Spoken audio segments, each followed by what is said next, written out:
O Senhor esteja convosco.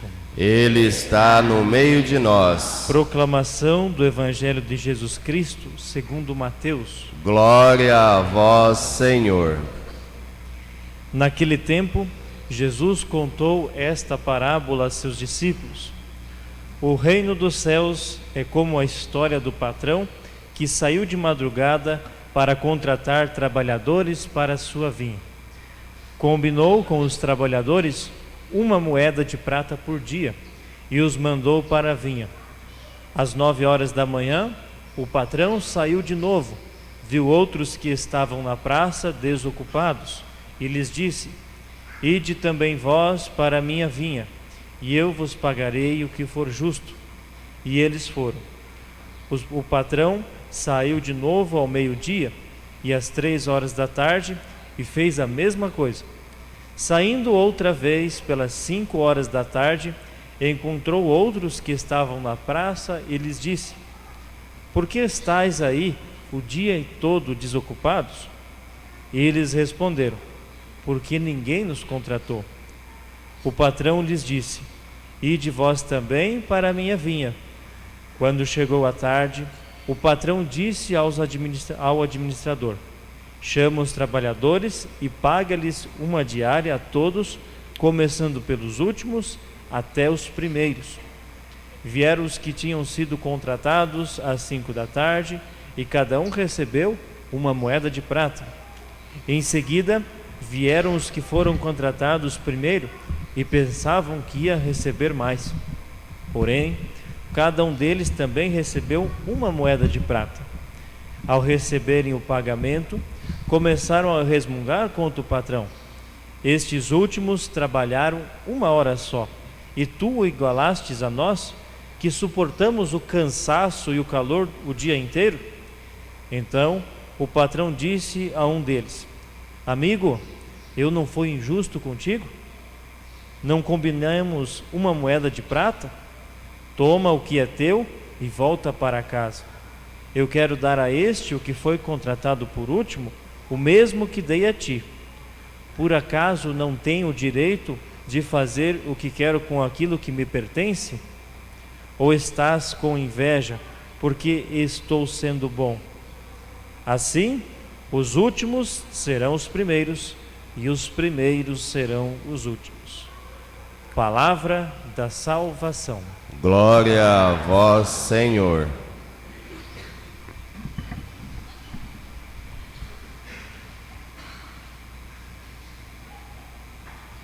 Estimados irmãos e irmãs, e aqueles também que nos acompanham pelas redes sociais, estamos já há alguns domingos fazendo uma caminhada de fé com o Senhor. E esta caminhada que fazemos, não fazemos individualmente, mas fazemos em comunidade. Já há alguns domingos refletimos sobre o perdão, sobre a correção fraterna e também sobre quantas vezes deveríamos perdoar o nosso irmão.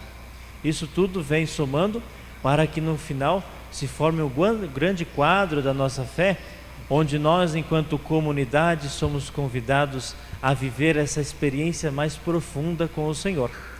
E após viver este momento de perdão, este momento de reconciliação, é o momento de perceber que estamos todos na mesma vinha do Senhor. Todos que aqui estamos, fomos chamados pelo Senhor. Esta é a parábola de hoje, do patrão fiel, que sai convidando as pessoas para fazerem parte da sua vinha, ou seja, fazerem parte da sua igreja, fazerem parte daqueles que buscam o bem, daqueles que trabalham para o Senhor.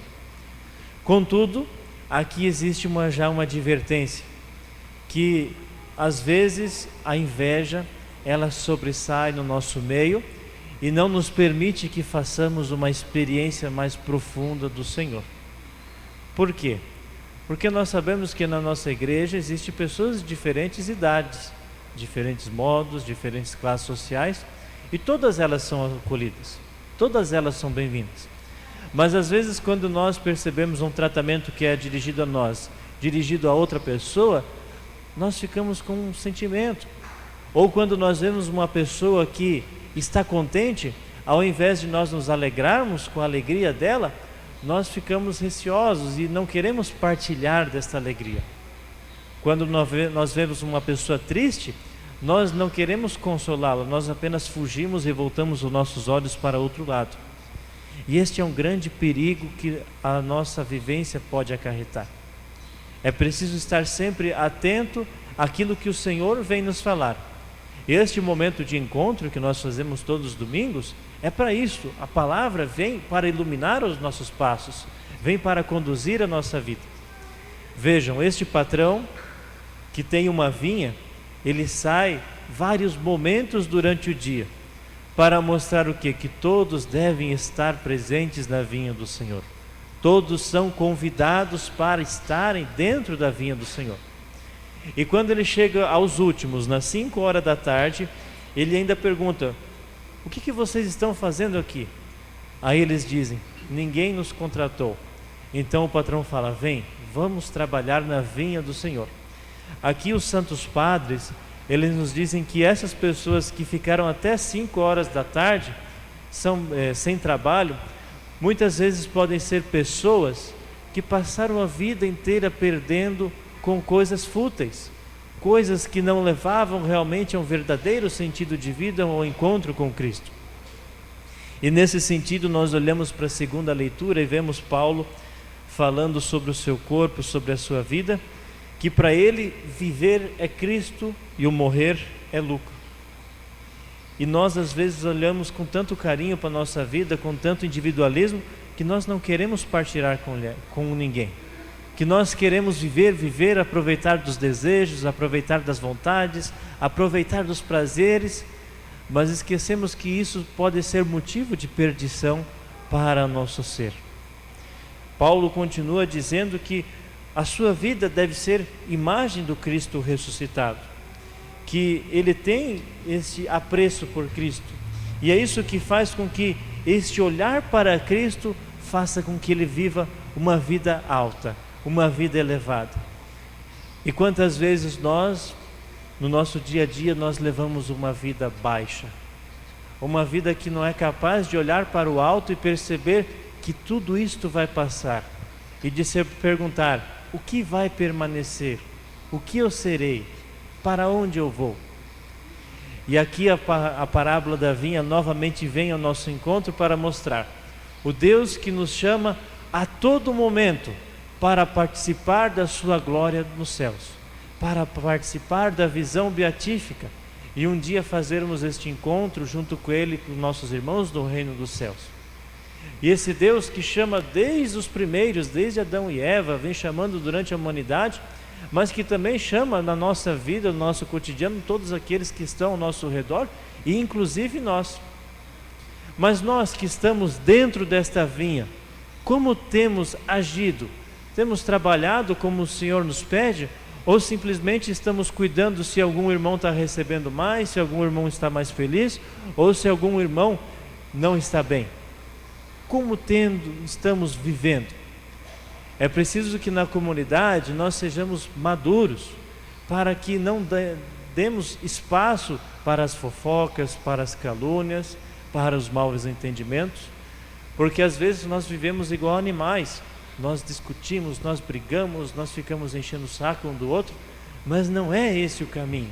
O caminho é viver olhando para Cristo, entendendo que todos nós fazemos parte desta mesma vinha, para que assim, olhando para Cristo, cheguemos um dia, na hora de recebermos o pagamento, nós não ficamos indignados com Deus por Deus ter dado o céu a talvez uma pessoa que aos nossos olhos não merecia.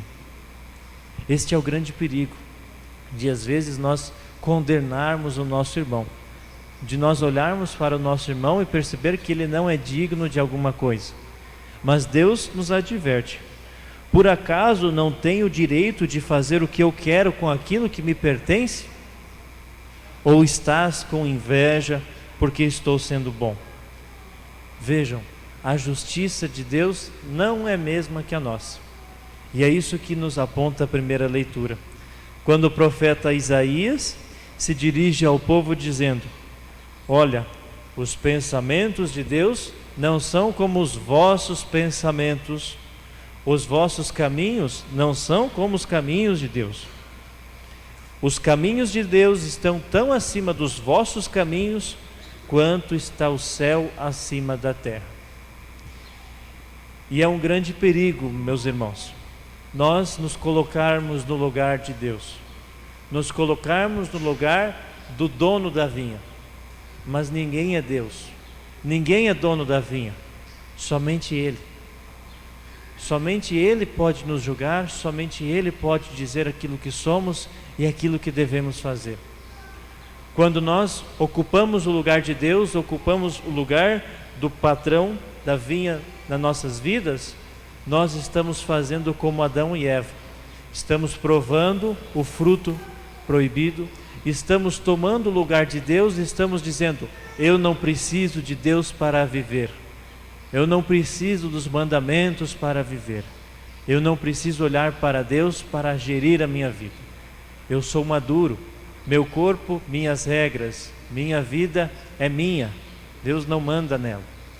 E aí nós corremos grandes perigos, perigos de ser autoritários, perigos de ser imponentes, perigos de muitas vezes destrechar os nossos irmãos mais pequenos, os nossos irmãos mais excluídos. E aí nós corremos um perigo atual, de decidir se uma pessoa que está no ventre da mãe pode viver ou não, sendo que nós não temos autoridade sobre ela. É uma pessoa, é um ser. Todos nós passamos por 12 semanas iniciais no útero das nossas mães, e aqui hoje estamos. Será que nós temos esta autoridade de Deus para dizer quem vive e quem não vive? Estão os caminhos de Deus mais acima dos nossos caminhos. Olhemos para Deus. E se às vezes parece ser difícil seguir tudo isso, olhemos para Cristo na cruz. Ele já sofreu por nossos pecados e nos mostra um caminho a ser seguido. Sejamos fiéis à sua promessa e saibamos que, se estamos na vinha, no final da vida o Senhor vai nos recompensar. Embora não sejamos dignos disso, mas se o Senhor prometeu, Ele nos dará. O Senhor é muito mais fiel do que nós pensamos. Nós somos infiéis, somos fracos, somos débeis, mas o Senhor Deus é fiel. O Senhor Deus é bom, e basta que nós confiemos e façamos a nossa parte, porque o Senhor nos capacita, nos ajuda e jamais nos abandona. Louvado seja nosso Senhor Jesus Cristo.